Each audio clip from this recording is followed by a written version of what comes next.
So, hey, I'm Robert Yang. I teach game development part-time here at Game Center.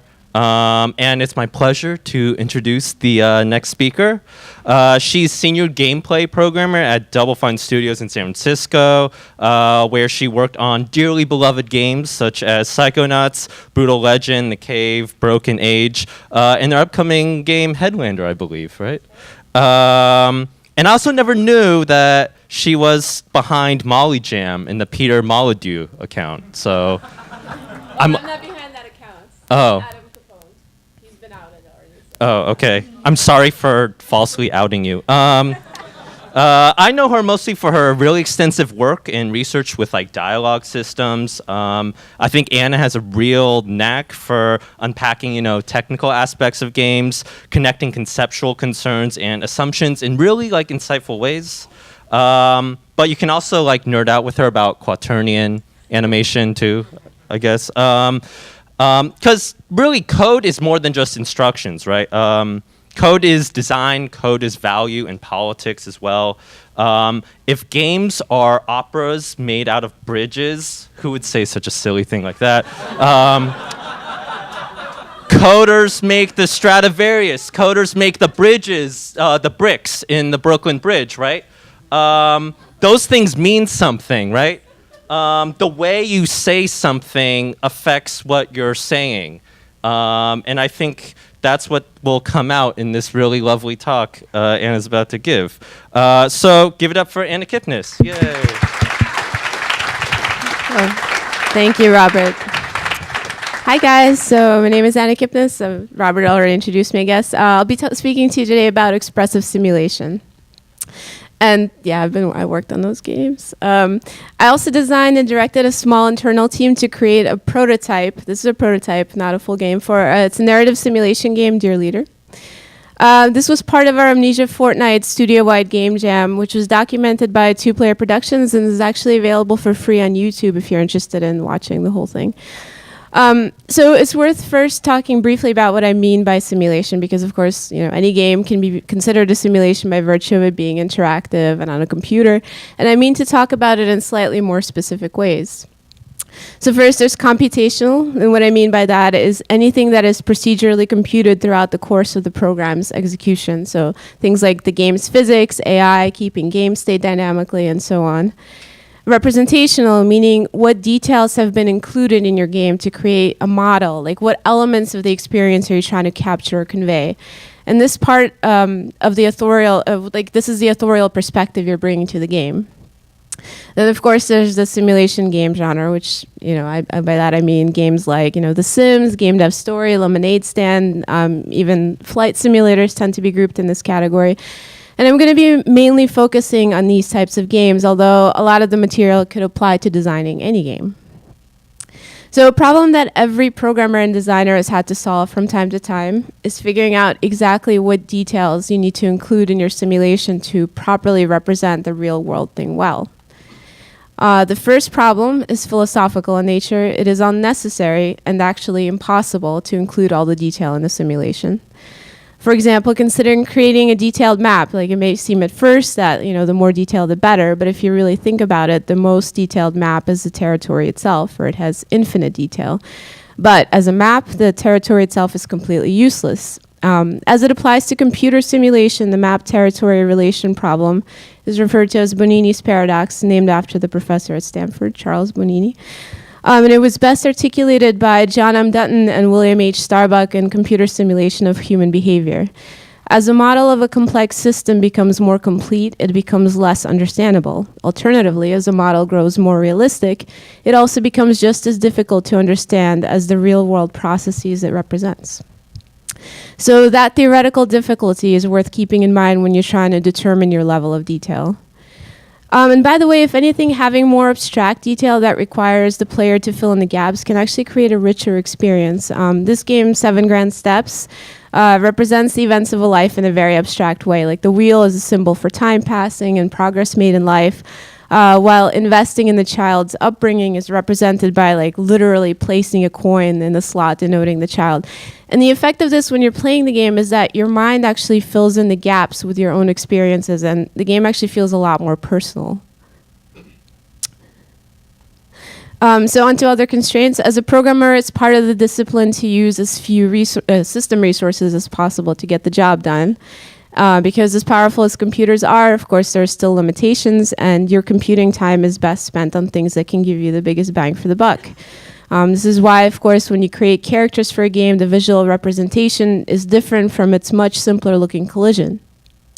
It would be prohibitively expensive to have the physics actually match the mesh of a character, and the CPU time can be, best used for other stuff. And there are times when you might actually choose to fake or cheat some of the procedural simulation altogether. So, for instance, some of the physics in the cave, like the rolling of that bucket, was the bucket would actually, the barrel would slide, but the actual rolling was done with animation. Because it was much easier to estimate the amount of work we would spend animating it rather than debugging these unforeseen edge cases. And that brings me to the next constraint, and that's content creator time. This comes up a lot when you're doing any kind of branching narrative, and is compounded when the fidelity of your assets is high. We made a prototype for the Kinect, a Double Fine codenamed Specs, that explores branching narrative. I think Tim actually came and showed it here a few years ago. The way that it works is you're presented with an introductory cutscene. You're given like an interactive window in which you can make some sort of choice, and that's followed by like a payoff and then another interactive window, and so on. And this was actually an incredible amount of work to author all the branches for even just like that very brief experience in the demo. Another concern for fidelity is that it can introduce problems with player expectation by suggesting certain affordances or simulation complexity that is not there. So in other words, if a game looks like it should allow something but does not, it produces a negative feeling in the player. One example of this is in the game Red Dead Redemption, not to pick on that, it's an amazing game. But after losing all your money at a poker table in the Wild West, you can stand up and shoot the winner and try to get your money back, as you might, see in a spaghetti western. But when you actually go to loot the dead guy, you'll just get like a couple of bucks, like as you would whenever you kill any rando. And it's disappointing to be given this a gun in the Wild West and lose your money and try to shoot the guy and not get your money back. So last but not least, having too much detail can divert the player's focus from what you want them to be paying attention to. In Psychonauts, there's an inmate in the asylum called Gloria, and she seems to have suffered some severe trauma as a child in acting school. And when you enter her mind, you get to find out exactly what happened to her through like a theater play. And you actually find bits of script, and you can affect what part of the story you see dynamically with like lighting. And I've always felt this level's concept was very cool and ahead of its time. But it was also made during the era of the platformer. And that meant presenting a challenge to the player in the form of enemies. So what's happening is like you get interested in the story when suddenly one of these enemies attacks and just pulls you out of that narrative experience. And like those enemies muddle the expressive content, and we should have probably left them out. So I want to present an approach for how you can tackle some of these constraints in your design and walk you through an example using Dear Leader. But first I want to tell you a little bit about how I came up with that game. I'm actually originally from the USSR. I grew up there until I was about 10. And when I got to the States, I was very taken with computers and video games in particular. And I used to cut lunch at school to go to the library and play Oregon Trail, which is, of course, the simulation game where your entire family dies of hideous diseases as you trek across the United States frontier. And for me, Oregon Trail was very educational, of course, but it also introduced the idea that you can have a compelling story in a simulation game. This game and also this one really captured my imagination. This is Princess Maker 2. It's a simulation game where the gods have given you a 10-year-old girl to raise until she is 18. And you can decide what classes she takes at school, what part-time job she gets. You visit the local aristocracy and so on. And all these decisions build her stats in some way. And in about an hour or two, the game gives you one of many possible endings. And the remarkable thing about this game was that there was actually no wrong way to play it. Sure, some of the endings were more positive than others, but it felt interesting every time. More recently, of course, Cart Life and Papers, Please showed that there can be emotional heft and meaningful story in a sim. And that simulation actually enhanced the themes that were being conveyed. It's what kind of made them more interesting and evocative. So Cart Life kind of took what Lemonade Stand did. Like, you really are running a newspaper cart, at least some of the time. but it added the human motivation back in. So you have to manage a stand, but if you don't make enough money, you lose custody of your daughter, or your cat dies, or if you yourself are hungry, you can't work, and so on. Papers, Please was, of course, a really important game to me personally because I actually have gone through the harrowing border control in Eastern Bloc, but it helped me understand the other side of that power dynamic a little better. It also had this deceptively simple and brilliant mechanic of stamping passports that felt super satisfying and playful even in a serious context. Both games are about how difficult it is to be a powerless cog in the machine where you have no control over the decisions that get made. I thought it might be just as interesting to be on the other side of that as the tyrant, where you may think you hold a lot of power, but in fact you're still manipulated by events that are entirely outside of your control. And I wanted the player to feel, I wanted to give him a chance to be drunk with power and but also get a whiff of that bureaucracy and that constant threat that brings on the stress and the paranoia. So how to approach designing something like that? Well, first, it was important for me to pare down what was essential. What is the core of the experience you want to create for the player? This is that representational aspect of simulation. Well, what exactly do you want to model? What details do you need to include to convey, what you have in mind? It's also worth thinking about the rhetorical aspect of your design, even at this early stage. So this is a quote from Paolo Pedricini, who teaches game design at Carnegie Mellon and makes a lot of interesting political simulation games. Games, as every other cultural product, reflect the designer's beliefs and value systems. In other words, it's worth being aware what sort of rhetorical message your game may carry without even perhaps intending to do so. Prison Architect, for example, has recently gotten some criticism about what it includes and doesn't in its simulation. The distortions Prison Architect makes, escapes are constant, riots are quotidian, and above all, race is virtually devoid of meaning. Betray introversion's pride directive, the pleasure of the player. So now there may have been really good reasons for why these decisions were made, but the point is it becomes part of the experience of playing it, and so it's really worth thinking about. So what was essential for Dear Leader? Well, of course, capturing the experience of being a powerful bureaucrat. You'd probably spend a lot of time in your office, consulting with your ministers, maybe signing important documents. I wanted it to be interesting to play and to watch someone play it. So one of your faculty members, Robert Yang, who introduced me earlier, he recently wrote about how it's becoming more prevalent to know games entirely through watching someone else play them, and how that is just as valid a way to experience them, and I tend to agree. So including ways for the player to express themselves in the game would become important for that, performance aspect.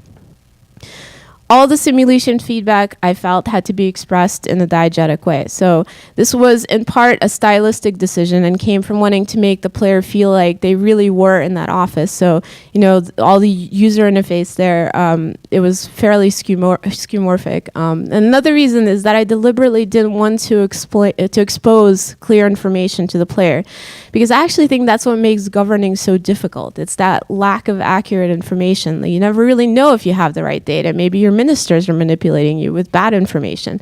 And part of the game was actually to sift through documents you had to try to glean the truth from, the transcripts and the reports. I wanted the game to have more focus on narrative over governing simulation. So there have been games that focused on politics in the past, in particular the game Hidden Agenda.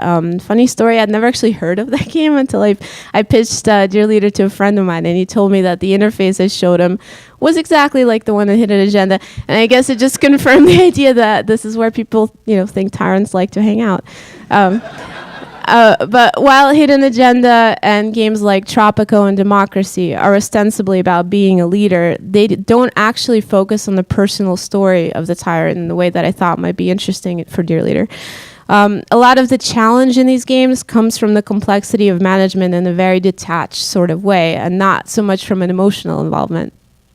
I also didn't want there to be as high a learning curve as there is to get into games like Crusader Kings 2 and King of Dragon Pass, which are wonderful games, but the amount of simulation detail can feel overwhelming right from the start.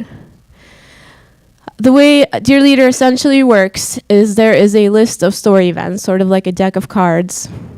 And each event entry you see there in the code is like a card with all its prerequisites and actions defined.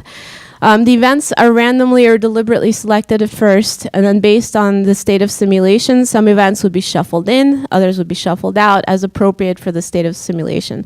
And the player's decision would affect the current deck, and the events would get further customized based on some of the expression mechanics I showed earlier.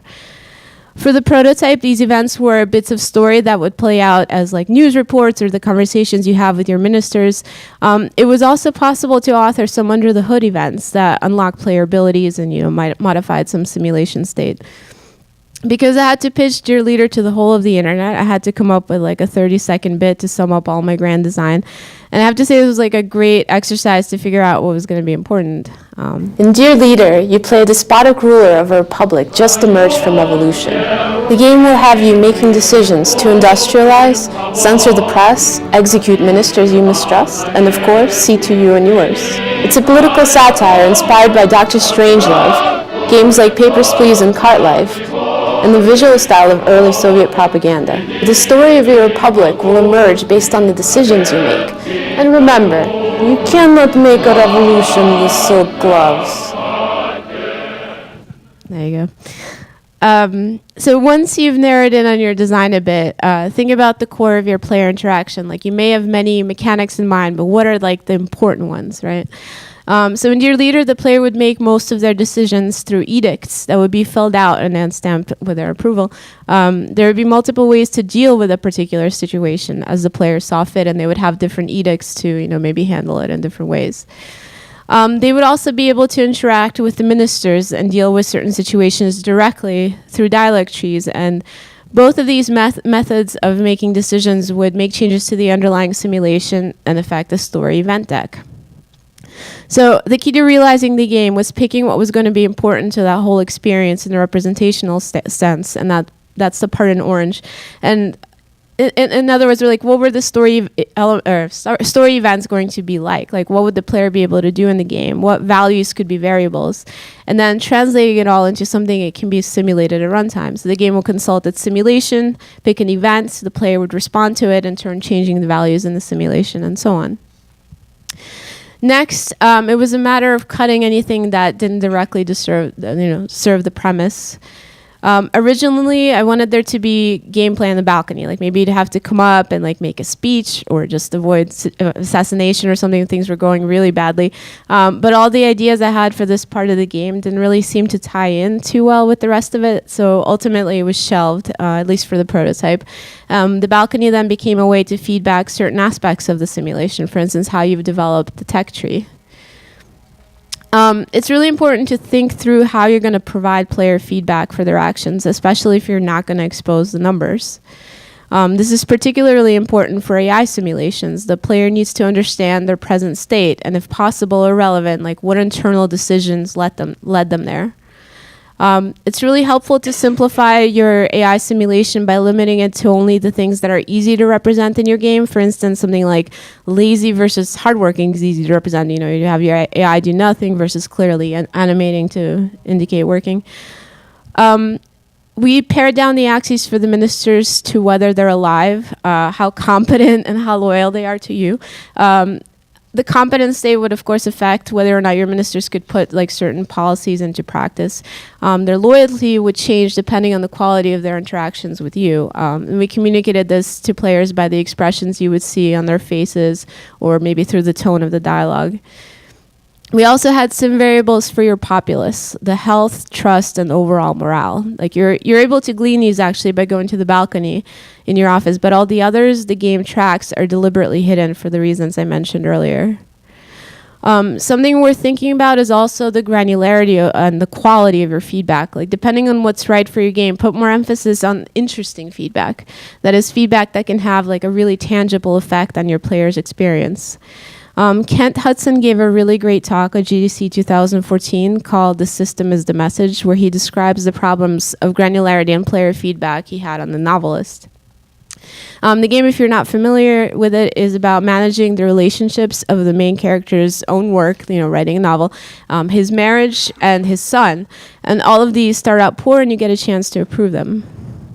Now, because the game was designed to not reveal any underlying numbers represented in its game state, he had to show that feedback in a diegetic way, right? So for instance, if you spent some time reading with your son, you might find this drawing.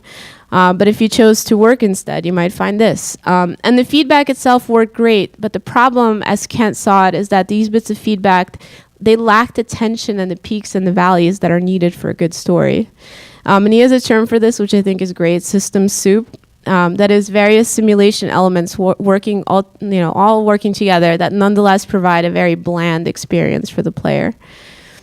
You should watch the talk for the full details of how he addressed his feedback woes, but one key to his approach was to more broadly group the numbers in the simulation. So the internal representation of the relationships had a value from 0 to 9. But while the player may not really be able to tell the difference between like a 5 or a 6, they would between a 2 and a 6. And crossing that threshold of the entire band was when the big feedback would kick in. So in Dear Leader, we kind of follow a similar approach. So back to our list here. Something else you might want to consider is where your game would fall on the procedural versus authored spectrum. Is it going to be auto-rolling all of its simulation values, characteristics, and just relying on emergent behaviors? Or on the other extreme, are you going to go entirely pre-authored, like choose your own adventure, book content style with player choice directly feeding the next state of the simulation?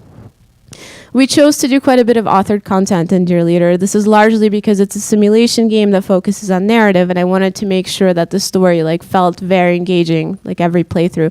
I didn't want to take the risk that the player would just have that occasional cool moment whenever all the stars of emergent gameplay aligned, which is that's a real risk with emergent gameplay.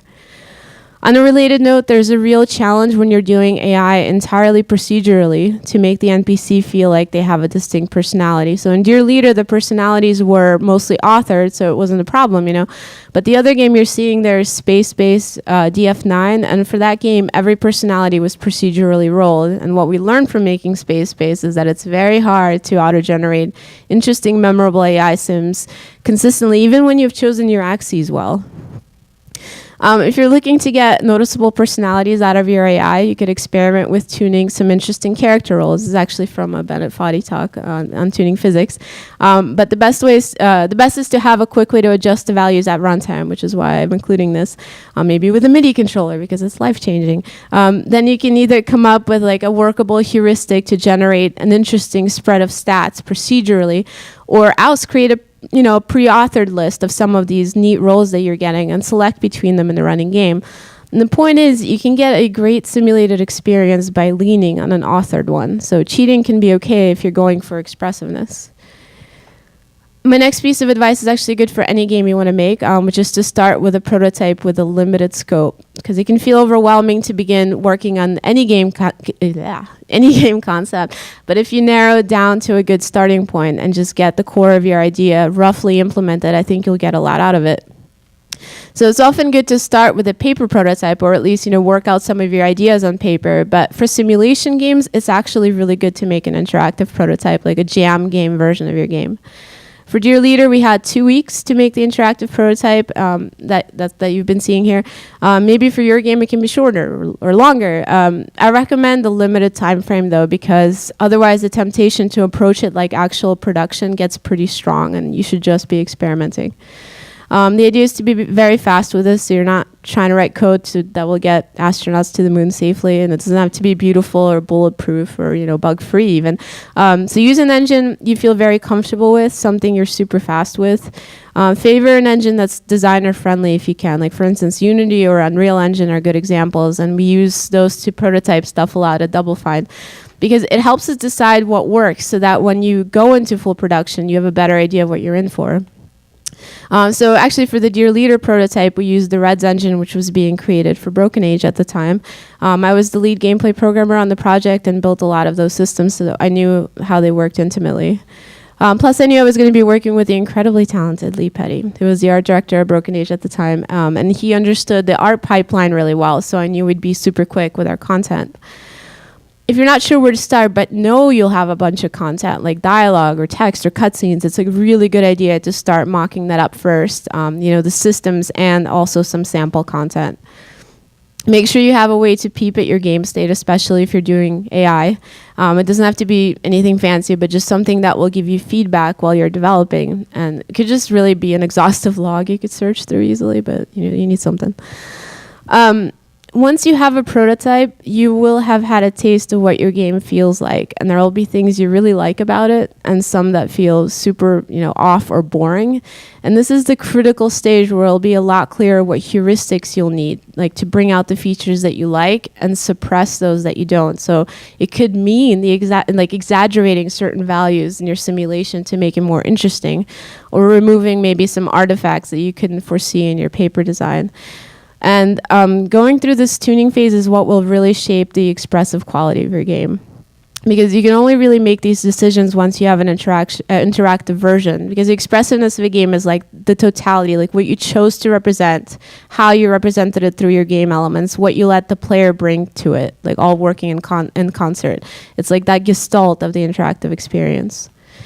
For some games, tuning that experience is indefinite. For others, the process may end at the prototype stage. Unfortunately, there are no plans at the moment to develop Dear Leader into a full game, mainly due to the difficulties in finding the funding. But I really love the experience of making the prototype, and very glad that I got to share the process of making it with the internet and now with you.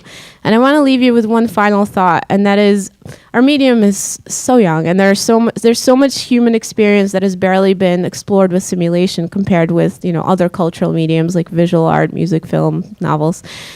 In our effort to understand the world around us, we go through an internal process of modeling and representing, and it can be a great insight to try and reflect on and then communicate or express that to others. And the thing is that the simulation genre is uniquely suited for conveying those inner systems of our mental experience, and I encourage you to experiment with it because it has really great potential to push the medium forward, I think. Thanks so much. And by the way, if you're interested in seeing all the code guts of the prototype or playing it, I can show it to you. I have it here. So.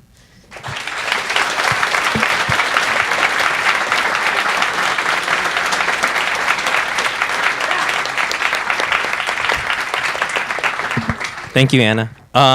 So unfortunately, we're running a little behind schedule, so we only have time for maybe 1 or 2 questions. So make it really, really good. No pressure. Yeah, over there. So, with these sorts of story-based games, a lot of the, you can sometimes accomplish story with just text and very minimal graphics. Yeah. So when you decide to make one of these games and you include the graphics, is that just sort of, it's part for the course as a company, you have to release a game that has the graphics? Or was there any interest to maybe release a strictly text-based game and leave it more for the player? Yeah, so, the thing is, Double Fine is kind of known for the artists and animators, and I had a lot of those on my team, and so I was just basically using the awesome resources that I had. I mean, I think because I wanted to bring a lot of more of that visual style of the propaganda into the game, and so it just suited the theme in it really well. So I thought that, since I had the resources and one of my major influences was that early propaganda, I thought I would use it. It could definitely, actually, the way that we thought about it on the team is that it could be a card game, like a board game with those, cards being events, and you would have some way to keep track of your simulation, locally and stuff. So yeah, you're right. It could totally be just very simple. One more question? Oh yeah, Frank.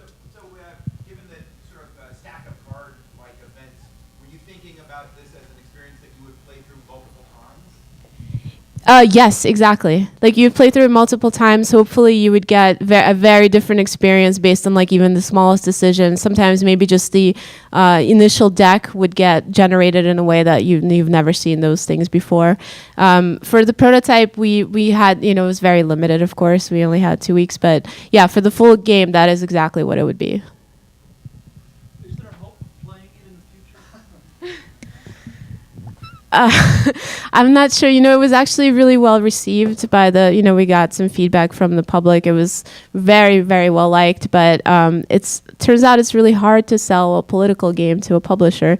And so, yeah, I mean, I guess we're working on it, but I'm not sure. Do you have a prototype on your I do have it. Yes. Yeah, you can check it out. You can check it out.